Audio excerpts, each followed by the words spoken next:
Llegamos a nuestro cuarto episodio, Diego, y hoy nos toca abordar este tema que tanto hemos bordeado en los primeros tres episodios y que ahora sí, que uno se está medio relamiendo porque ha llegado el turno de empezar a tratar punto a punto la confesión de fe de Westminster.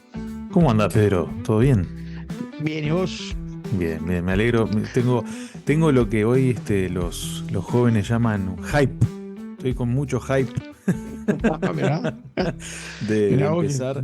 Estuvimos ahí en la semana releyendo, estudiando un poco y volviendo a aprender, ¿no? Porque la verdad que uno vuelve a buscar, vuelve a indagar un poquito en lo que la confesión dice y uno se vuelve como a meter en tema y la verdad que es impresionante. Así que bueno, con mucho entusiasmo, fuera de broma, y bueno, esperando que esto sea de edificación, como siempre decimos, y que sirva para la iglesia, ¿no? Exactamente. También saludamos a Damián que está ahí escondido atrás de los teclados de sonido. Y va a estar más tarde seguramente haciendo su trabajo. Comenzamos entonces el capítulo 1 de la Confesión de Fe de Westminster. Sí, Eh, exactamente. ¿Qué te Yo- parece si yo procedo a darle lectura y bueno, y empezamos a comentar o cómo lo ves o cómo lo sí, no, abordamos no, hoy? creo que sería bueno empezar a hacer un poco como hicimos en el capítulo anterior que habíamos abordado la otra vez. Vamos leyendo y vamos comentando, ¿no? Y Perfecto, sí. perfecto, perfecto.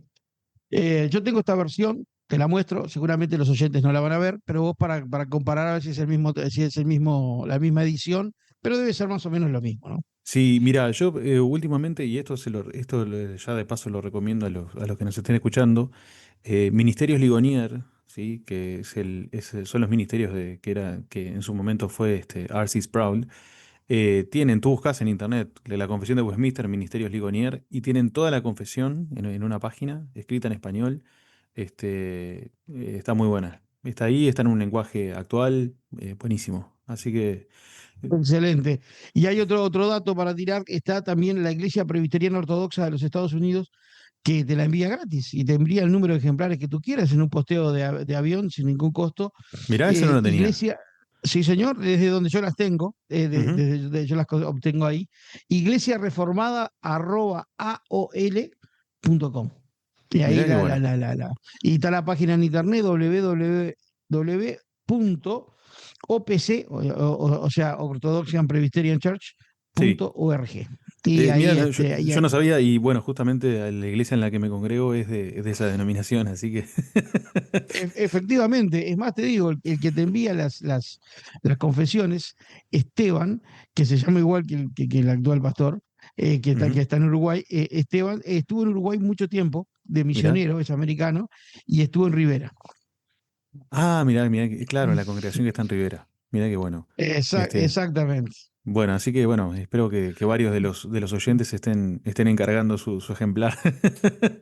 Ya Y yo, sea y por los hermanos Ligoniero o por los hermanos ortodoxos sí, yo presbiterianos. te digo, yo ya te digo que me estoy anotando, voy a mandar el mail para que me manden el. Incluso hay una versión moderna del catecismo de Heidelberg, que es un Mirá. catecismo que yo uso bastante para estudios en casa, con amigos o con conocidos o con hermanos. Te lo mandan en un hicieron un formato nuevo que se llama Doctrinas Bíblicas Básicas, que es el catecismo de Heidelberg, pero un poquito más sistematizado, más chiquito, más acortado, como Ujú. para hacer una introducción muy atractiva. La verdad que es un Mirá qué material que los bueno. hermanos regalan de corazón muy generoso. O sea que no tiene costo tampoco. Tampoco tiene costo, tampoco Viste, tiene viste, costo. viste, viste, bien excelente para nuestro podcast, porque es reformado y uruguayo. Reformado por la doctrina que te enseña y uruguayo porque gratis, de gratis agarramos lo que venga. Todo. Escribimos a la China igual, con que venga, es tal cual, es tal cual. Bien, comenzamos, bromas aparte, si habiendo pasado el chivo, vamos a comenzar con el capítulo 1 de la Confesión de Fe de Westminster sobre las Sagradas Escrituras. Y dice así, punto 1. Aunque la luz de la naturaleza y las obras de la creación y de la providencia manifiestan la bondad, sabiduría y el poder de Dios, de tal manera que los hombres quedan sin excusa. Sin embargo, no son suficientes para dar aquel conocimiento de Dios y de su voluntad que es necesario para la salvación. Por lo que agradó a Dios en varios tiempos y de diversas maneras revelarse a sí mismo y declarar su voluntad a su iglesia. Y además, para conservar y propagar mejor la verdad y para mayor consuelo y establecimiento de la iglesia contra la corrupción de la carne, la malicia de Satanás y del mundo, le agradó dejar esta revelación por escrito, por todo lo cual las santas escrituras son muy necesarias. Y por lo tanto, más cuanto que han cesado ya los modos anteriores por los cuales Dios reveló su voluntad a su iglesia. Bien. Bueno, mire, ¿qué punto te dejo para que compartamos Fua, para estás loco. empezar? Varias cosas, ¿no? Para hablar ahí, capaz que lo podemos dividir en dos. Sí, Y es muy interesante porque hay cosas que nosotros lo que podemos ver acá, primeramente, es que la creación, hay muchas cosas que la creación podemos decir que nos cuenta y hay muchas otras cosas que la creación no nos cuenta, ¿no? Hablando un poco en criollo. Porque si nosotros prestamos atención a la creación, como dice acá la confesión, nos muestra que hay un Dios, ¿sí? Hay un Dios grande, un Dios bueno, un Dios bueno, que nos deja sin excusa, en el sentido de que nosotros moralmente, entendiendo que la creación viene de un creador, no tenemos excusa para no reconocerlo. Em, pero hay cosas vamos a decir así, que la creación no nos revela, ¿sí? Nosotros tenemos un Dios grande, un Dios bueno, como yo decía, que por ejemplo hace la pintura del cielo, pero que en realidad no nos permite conocer al pintor, ¿no? Es como siempre se pone el ejemplo, ¿no? Es como cuando tú miras una pintura de Van Gogh, tú puedes apreciar la pintura de Van Gogh, puedes mirarla, puedes desentrañar algunas cuestiones, pero no conoces al pintor de atrás. A Van Gogh mismo no lo conoces.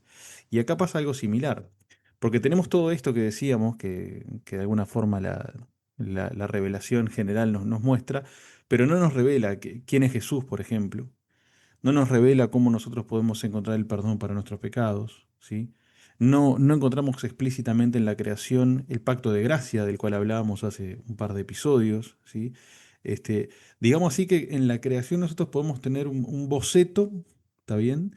De lo que hay tras bambalinas, en el mundo espiritual y demás, de cómo entender nuestra existencia y cómo entender la creación, pero no tenemos el manuscrito final, por decirlo de alguna manera. No nos quedamos con algo, nos falta algo, ¿sí? A mí me gustaba mucho justamente Sproul, del que hablaba hace un ratito, hay un libro que él tiene, que lamentablemente está solo en inglés, que habla, que es una exposición acerca de la Confesión de Westminster. Se llama Truth We Confess, que quiere decir algo así como las verdades que confesamos. Y él dice que la revelación general, hablando de la creación, es un balbuceo, ¿sí? Es como un bebé balbuceando. Y el Evangelio, ya cuando tenés la escritura, ya algo más conciso, es la frase completa.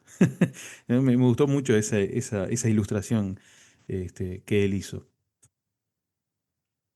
correcto, es correcto. Es interesante que en este punto que hemos leído, por ejemplo, dice que a Dios le agradó que en varios tiempos y de esas maneras revelarse a sí mismo y declarar su voluntad a su iglesia.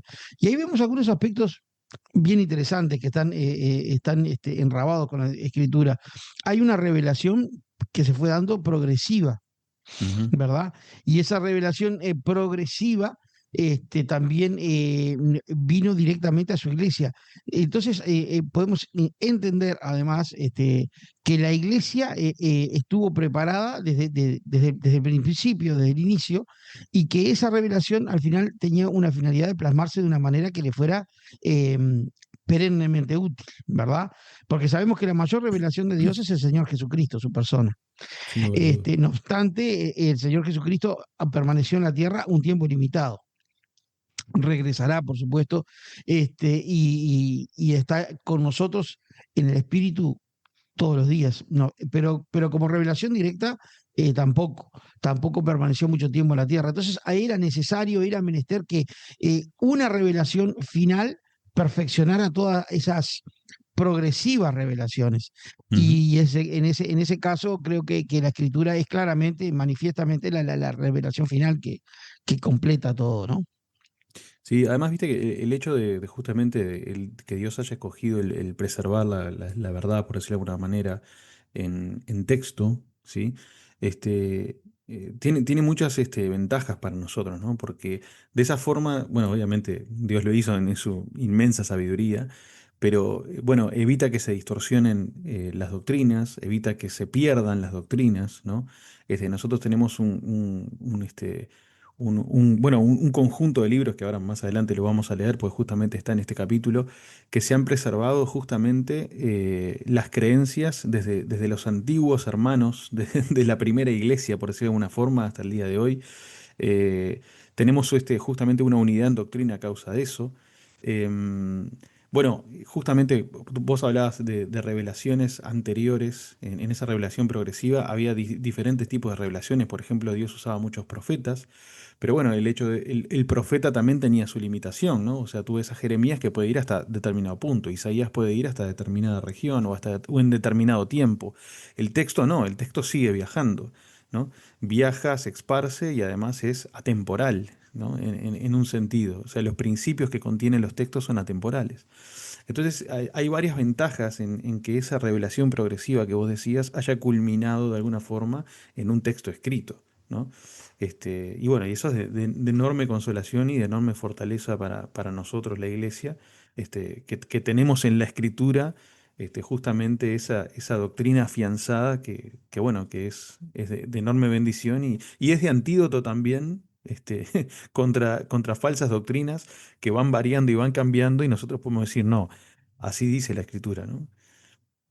Efectivamente, es el ancla firme, dijera Pedro, ¿verdad? El Sin firme duda. ancla del alma. Es interesante que también la confesión en este primer punto manifiesta que las escrituras son muy necesarias tanto más cuanto que han cesado todos los anteriores métodos. Mm. Y eso es muy importante porque decir que han cesado los anteriores métodos nos refiere inmediatamente de que ya no hay nuevas profecías, no hay nuevas revelaciones. Hay en una comprensión y una santificación progresiva del cuerpo de Cristo en el pacto nuevo. Es cierto que nosotros vamos creciendo en la comprensión, pero la revelación ya está completa. Sin Ocurre duda. que hay etapas que como cristiano y también como congregaciones lo vivimos y como iglesia toda se vive, que la iglesia está corta en comprender determinadas revelaciones. Pero ese no es un Ujú. problema de la revelación, es un problema Es un problema del de la pecado iglesia. del hombre, Es el problema de del nosotros, pecado del hombre. sin duda. Claro, pero ya no hay nuevos profetas ni hay necesidad de nuevos oráculos. El oráculo de Dios está Ujú, completo. Y eso es muy importante porque quiere decir entonces que la autoridad profética y la autoridad apostólica han cesado. Han ujú. cesado porque ahora esa autoridad reposa en la escritura y solo en la escritura. Y eso hace todo el sentido cuando en el tiempo moderno nosotros vemos a cientos de miles de personas, y estoy seguro que con el número me quedo corto, confiando en nuevas revelaciones, en nuevas profecías y confiando Mm. en nuevos profetas o nuevos autoproclamados apóstoles. Bueno, claramente no. Nosotros, como ya dijimos, por el tema de un formato radial, no podemos citar la cantidad vasta de versículos en que se apoyan estas opiniones, que serían opiniones si fueran solo escritas así, pero en realidad este pasaje que nosotros hemos leído, este primer punto, está basado en muchos libros de la Escritura que demuestran claramente que la Escritura ha venido para ser hasta el regreso de Cristo la autoridad final. Cristo Ujú. mismo lo certificó cuando dijo, el cielo y la tierra pasarán, pero mi palabra Pero no no lo- pasará. Ujú, Entonces, en ese sentido, es bien claro que la escritura tiene el rol central de ser normativa, sin querer hacer spoiler de lo que vamos a seguir leyendo. Pero creo que está establecido que una fe sana no se puede vivir aparte de las escrituras y que un cristiano completo es un cristiano de una Biblia completa, como decía Arthur Pink, ujú. ¿verdad? No es que solamente nosotros somos cristianos del Nuevo Testamento y que el Antiguo es solo para Israel y ese tipo de comprensiones, no. La Biblia es completa, entera para el cristiano, para la iglesia completa, entera. No, Y la y iglesia, es importante también, y perdona que te corte, porque si no se me no, va a por ir favor, dale. el pensamiento, que no somos cristianos de lo novedoso, ¿no? Es decir, Exacto. evidentemente hay una palabra novedosa, pero novedosa en el buen sentido, ¿no? Pues es la nueva revelación que en su momento fue y que hoy, y hoy está grabada en las palabras de la Biblia, como decíamos recién. pero no somos cristianos que estén buscando permanentemente lo nuevo, ¿no? A ver qué Dios va a decir, ¿no? A ver con qué Dios va a salir ahora. Este, Exacto, que es exacto. la realidad que vos marcabas hace un rato, ¿no? Eh, el púlpito de nuestras iglesias siempre está sometido al texto. ¿Ah? El púlpito de nuestras iglesias, el contenido de nuestros estudios, los devocionales familiares, la enseñanza a nuestros hijos, todo está sometido al texto. No a impresiones mentales, no a buscar en nuestro corazón, no en ese tipo Mm. de cosas individualistas, personales, de que, bueno, a ver qué sucede hoy en mi interior y qué el espíritu me habla directamente a mí, sino al texto, ¿no? Que no quiere decir que el espíritu no hable, porque desde el texto el espíritu nos habla todos los Bueno, días, ¿no? exactamente. Pero bueno, Nosotros no vivimos por emociones ni por impresiones, vivimos por ujú. fe. Y la fe tiene que tener un objeto. Que no Y quiere el decir que no objeto seamos emocionales, ¿eh? Hay eso, que claro, aclararlo. eso es diferente. Hay Claro, que eso es aclararlo porque diferente. muchos dicen reformados no tienen emociones, ¿no? Sí, sí, somos una especie de muñequito, muñequito de torta. No, no lo somos, no, no, no. Sí tenemos, sí. A veces tenemos demasiadas emociones. Pero digo, me refiero al hecho de que, a ver, bien concreto, nosotros tenemos la fe correcta en Cristo revelado en las Escrituras. Y ahora no es lo que yo pienso, lo que yo siento, no es lo que hoy me levanté sintiéndome salvo y mañana me levanto sintiéndome perdido. Bueno, eso es esa subjetividad. No tiene nada que ver con la verdadera fe. La fe es que Dios ha dicho y el hombre cree, ¿verdad? Dios ha Sí. declarado, Dios ha manifestado, Dios ha mostrado el camino de salvación y si nosotros hemos confiado, Él ha actuado a nuestro favor. Punto. Después, Ujú. si yo me siento fantástico o no tan fantástico este día, eso no es una vara de un motivo para que yo deje de creer o no. Por eso andamos por Sí, fe y no por vista. no puedes medirlo en base a eso, No, claro. exactamente. No, no, no.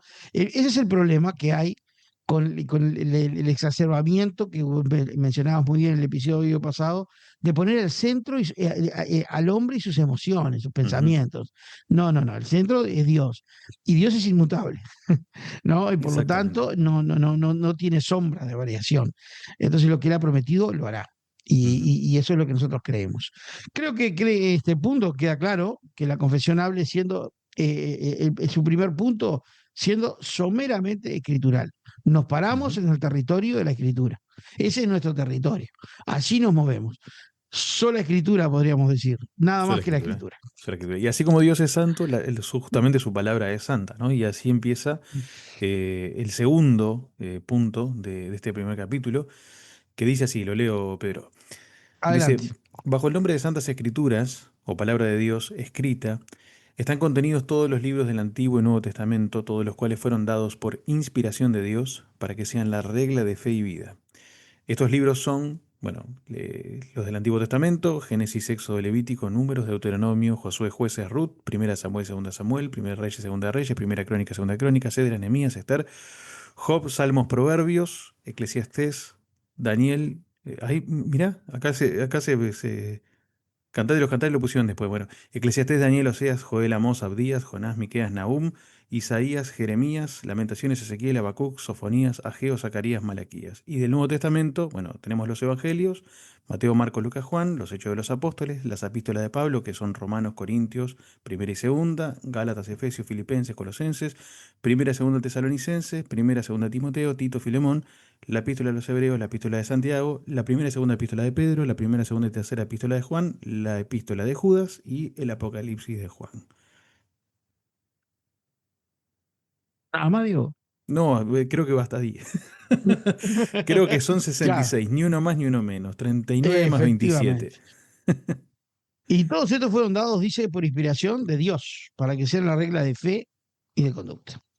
Entonces, Ujú. todo lo que nosotros sabremos de creer en nuestra cosmovisión cristiana, porque vamos a volver a insistir en que el cristianismo no es una fe particular, no es una convicción religiosa, no es una espiritualidad, como se está tan de moda en el tiempo moderno, ¿no? Sí. Tengo esta espiritualidad como si fuera una cosa, algo de consumo. Eh, En los años 80, yo soy medio veterano, mucho más veterano que vos, yo era joven en los Yo 80. los 80 No, los toqué tangencialmente, quiero decírtelo. bueno, está, yo era Aunque joven en los 80. aunque tengo un gran aprecio por los años 80. Tengo como Está una bien. especie de nostalgia ahí que. Ahí va la bocha. Bueno, yo tengo una nostalgia real porque era joven en los 80. Este, digo, vos sabés que se puso de moda en los Estados Unidos y después en el Occidente el budismo Zen, Mm, que era una especie, pero no el tradicional, el que venía de origen, no, era una cosa como un producto edulcorado, ¿no? Que era una cosa que sí, no capaz que tenía mucho que ver. más bien adaptado a la cultura occidental, vamos a decir. Exacto, porque era más como una modita para decir, para no decir soy ateo, Ahí porque va. queda feo, entonces no es que yo sea ateo, es que yo soy, bueno, el cristianismo no es de ninguna manera eso. Ujú, Eso sí que no es cristianismo de ninguna manera. No puede haber un cristianismo zen o algo, no. El cristianismo es el territorio, como volvemos a decir, donde la Biblia marca la forma de regla y de conducta y lo que debemos creer del mundo. Y eso es tan interesante para nosotros, porque nos da una libertad gigantesca de poder pensar dentro de los marcos que Dios nos ha dado para pensar y saber ujú, que podemos cerrarle más o menos, pero en general nos movemos en el terreno de la verdad. ujú. Aunque los términos verdad y mentira han sido muy despreciados modernamente en Occidente, Sí, eh, vilipendiado, ¿no? y vilipendiados, eso no quita el valor eterno y el valor sustantivo que tienen la verdad y la falsedad como concepto. Sin Y duda. cuando hablamos de la Biblia, hablamos de la verdad absoluta. Una verdad Exactamente. que es mucho más que la comprensión humana de la verdad misma, sino que es Ujú, una verdad que viene de la fuente de la verdad, que es Dios mismo. ujú. Entonces, no hay forma de tener un cristianismo que no esté asentado en la escritura. Y en eso creo que estamos bien claros definiendo los libros inspirados por Dios, estos 66, y como bien dijiste, solo estos 66 Eso lo libros sé. inspirados, que son el terreno de la verdad. Porque claro, Exactamente. viene el tercer punto, al menos que quieras agregar algo. No, Viene, me gustaba marcar eso que decía, ¿no? Que no está de más, la palabra de Dios escrita, ¿no? O a sea, ver, es el mismo, es lo que venimos diciendo, es el mismo mensaje divino que antes venía oralmente, que ahora se fija en el texto, ¿no?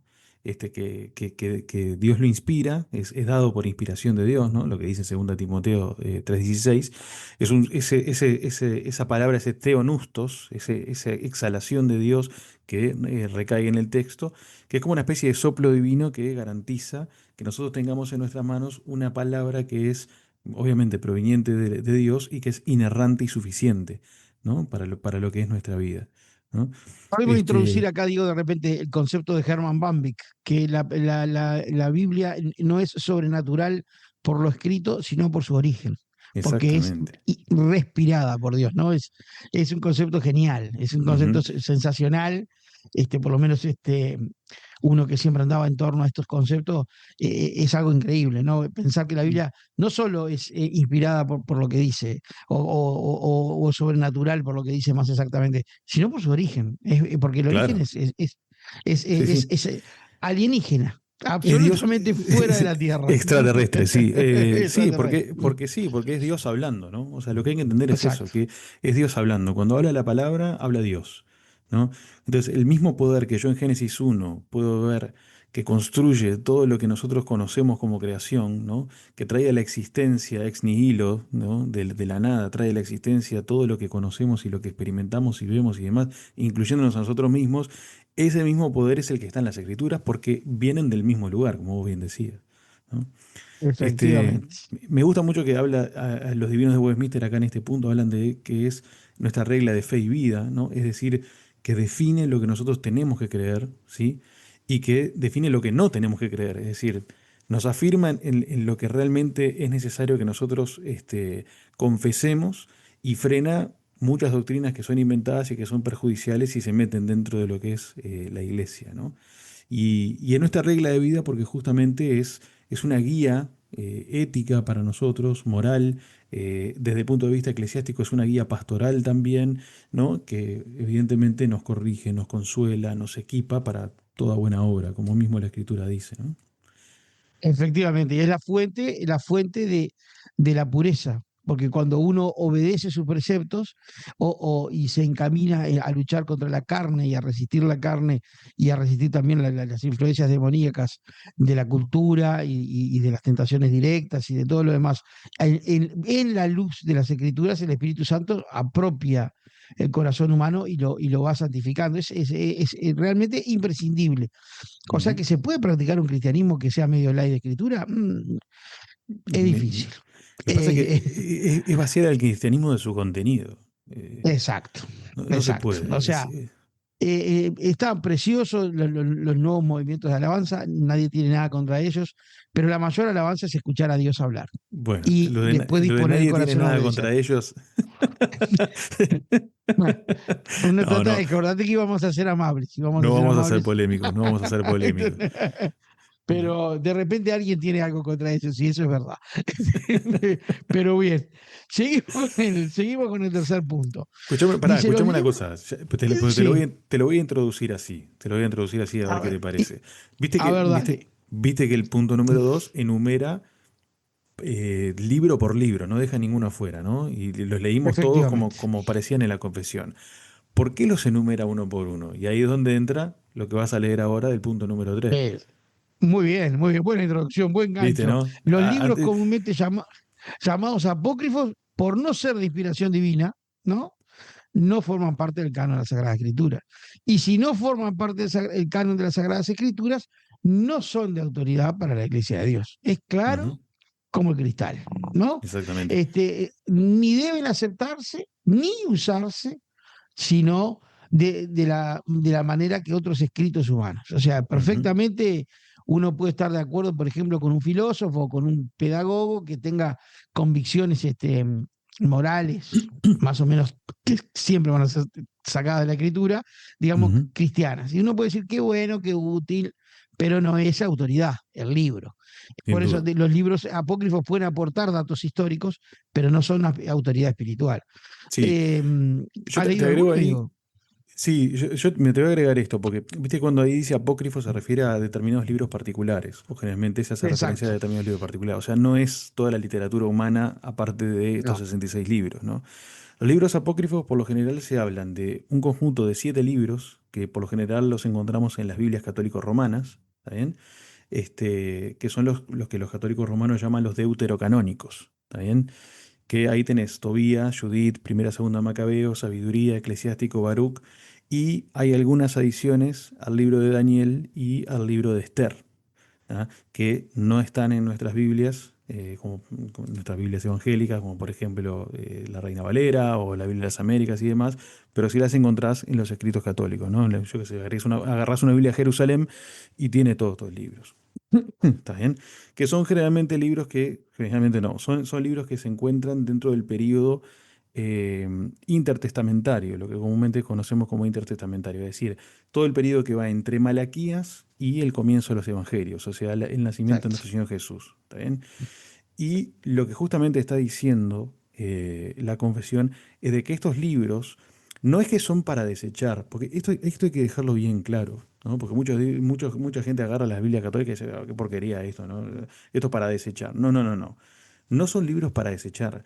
Lo que está diciendo la confesión es que no son libros inspirados. Entonces, yo puedo agarrar sabiduría y encontrar pasajes que diga, qué bueno lo que dice acá, como puedo agarrar un libro, como decías vos recién, de C.S. Lewis, por ejemplo, y decir, qué interesante, qué bueno lo que dice acá, ¿no?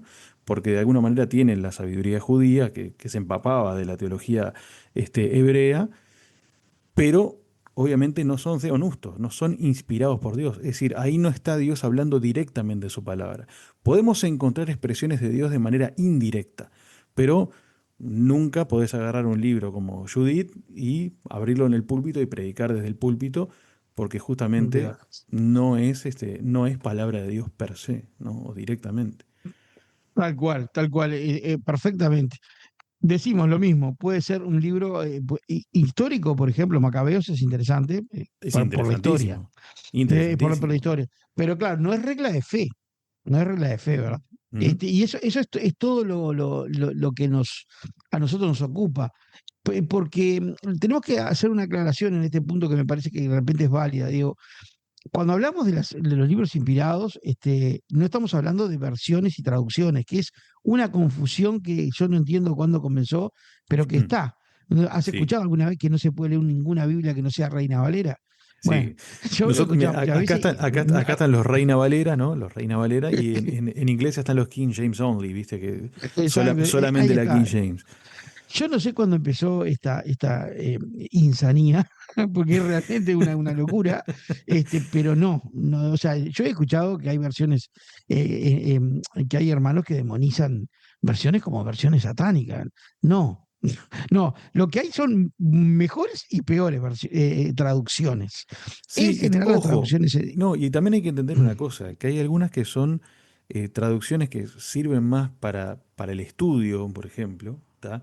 Una Exacto, versión más apegada a los textos originales y que busca no salirse mucho del significado de las palabras en los textos originales, como puede ser una Reina Valera o como puede ser una Biblia de las Américas, sirve mucho para el estudio.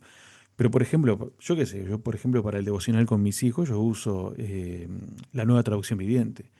Y hay ah, algunos que, sí, me gusta mucho también. hay algunos que se pueden estar agarrando la cabeza y dicen, ¿cómo vas a usar la nueva traducción viviente? Bueno, hay que usarla sabiendo de que es básicamente no me sale la palabra ahora, pero Es un parafraseo. es un parafraseo exactamente, ¿no? Exacto. Es un Este, parafraseo, es una hay otras traducción que, en pe- paráfrasis. pero que te sirven para que ellos aprendan las escrituras, para que ellos la entiendan mejor, ¿no? Un niño de 8 años, un niño de 10 años, la nueva traducción viviente es excelente. Y bueno, simplemente estar atento en donde los que traducen pueden inclinarse más para un lado o para el otro en cuanto a doctrina, pero más que eso no, ¿no?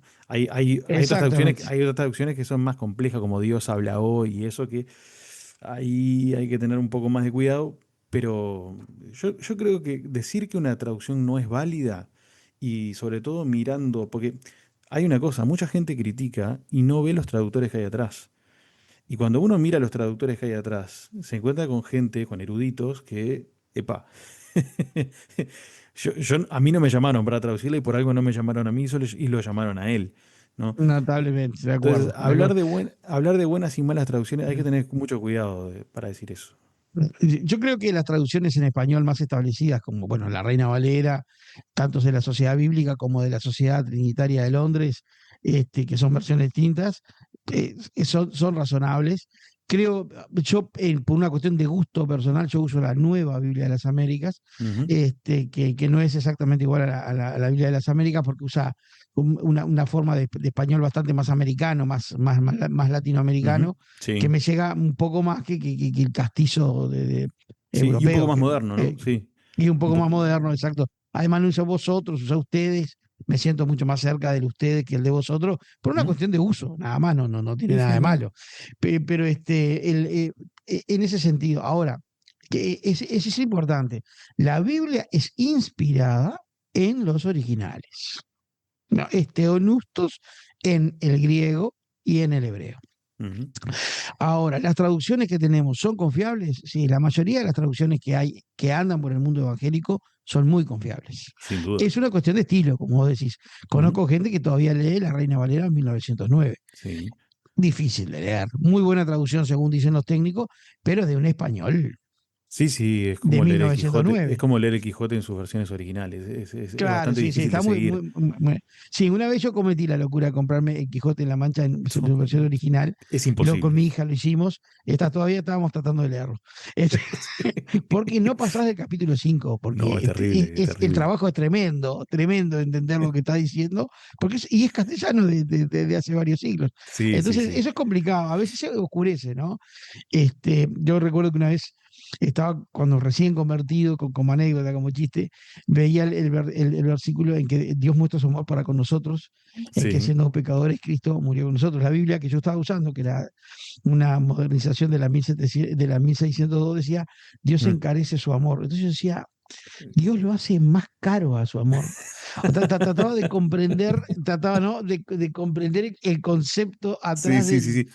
Bueno, Entonces, la 1909, por ejemplo, viste que arranca diciendo, en el principio crió Dios los cielos y la tierra. Exacto. Y ¿No? sí, sí, exacto, sí. Y para nosotros criar, estamos hablando de criar gurises, criar, no sé. Claro, claro, ¿no? Y es una cosa que es una cuestión, a veces es de conveniencia, ¿no? Usar Claro. versiones más cerca, porque esa siempre fue la intención de Dios, que la Ujú. palabra de Dios, y ese hace todo el sentido de la reforma, que quiso poner la Biblia de manera fiel en la voz del pueblo, pero en la Claro. voz del pueblo Claro, y la lengua no. vernácula no solamente yo qué sé, en el castellano de los 1600, sino en el español de cada época, ¿no? Exacto. Ahí, claro. Y de cada región, porque hablamos uno de los idiomas más hablados del mundo, ¿no? Ujú. Hay millones de hispanoparlantes y no todos hablamos lo mismo. Entonces, claro, Sí. a veces se complica, vos agarras una No, Biblia española no, y y mismo el sí. idioma no conectás igual con uruguayo que como conectás con un dominicano, en el sentido de entenderte Ah, total, la forma de hablar, las expresiones y demás. De hecho, por eso dijimos nosotros de hacer un podcast reformado uruguayo, ¿no? efectivo. Para que el uruguayo esté más cercano, a la forma de hablar, a las expresiones, a la manera de entender, digo, creo que es. Pero creo que queda claro después Está de lo que claro. vos decís de que justamente la inspiración no es en los manuscritos originales, ¿sí? Que de hecho no están, ¿no? Y esto es para otro episodio, porque no nos vamos a extender en ello, no están, ¿sí? Pero tenemos suficientes evidencias de cómo eran los originales como para decir, bueno, este texto de esta forma era el inspirado, en griego, en hebreo, y las pequeñas partes que están en arameo, creo que es en el libro de Daniel, si no estoy mal. La evidencia textual es la más grande de la que existe. O sea, evidencia textual de cualquier otro texto que usted se imagine en cualquier orden cultural o legal o literario, de que estamos hablando del original, solamente la escritura. Como Ujú. vamos a ver que sucede en más de una vez. Se discute hoy por los eruditos si la Odisea o la Ilíada es exactamente lo que nosotros leemos, es exactamente Claro, lo que se escribió porque hay una diferencia tan gigantesca entre copia y copia, cosa que no pasa con la escritura, ¿no? sin No, duda. Diego, aunque parezca mentira, vamos 28 minutos. 28 minutos. Lo que podemos hacer, si querés, es cortamos acá. Exactamente. Dejamos a la gente picando ahí. No se vuelvan locos. Esto lo estamos haciendo a paso cansino. Queremos hacerlo de una forma amena, como ya dijimos, y bueno, y nos tomamos el tiempo para discutir cada uno de los puntos y cada una de las cosas, y pienso que así va a ser mucho más provechoso. Ah, sí, totalmente, porque por otra parte, ponernos muy técnicos demandaría para nosotros un gran estudio, aburriríamos al 99,5% de los escuchas Sí, sobre todo eso. y seguro y terminaríamos tan agotados que no llegaríamos ni al quinto episodio. Creo que vamos a llegar al quinto, Dios mediante. Supongo que vamos a llegar Bueno, de y acá a sí, 3 4 años, no tengo ninguna seguro duda. sin problema. Entonces, bueno, hemos culminado este cuarto episodio, Diego. ¿Querés Bueno, despedirte de la audiencia? nos despedimos.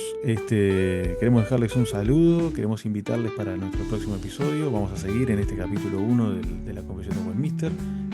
Nos quedamos ahora en el punto número 3, vamos a arrancar desde ahí. Y bueno, se pueden contactar con nosotros, Pedro, a través de... Bueno, en los casilleros debajo de los videos en YouTube, o pueden escribirnos a fogonreformado@gmail.com y bueno, y así trataremos también de ir contestando preguntas, bueno, Ya saludando en el va a tiempo, ser mejor. en el tiempo ya vamos a ir sacando además, vamos a ir sumando alguna red social, vamos a ir sumando algún número de contacto, eso lo estamos manejando para poder tener un contacto más cercano con la audiencia. Nos vemos, Diego, en el próximo, para continuar con el primer capítulo de la Confesión de Westminster. Bueno, Abrazo. abrazo grande y abrazo para todos los oyentes. Chau, chau. Chau, chau.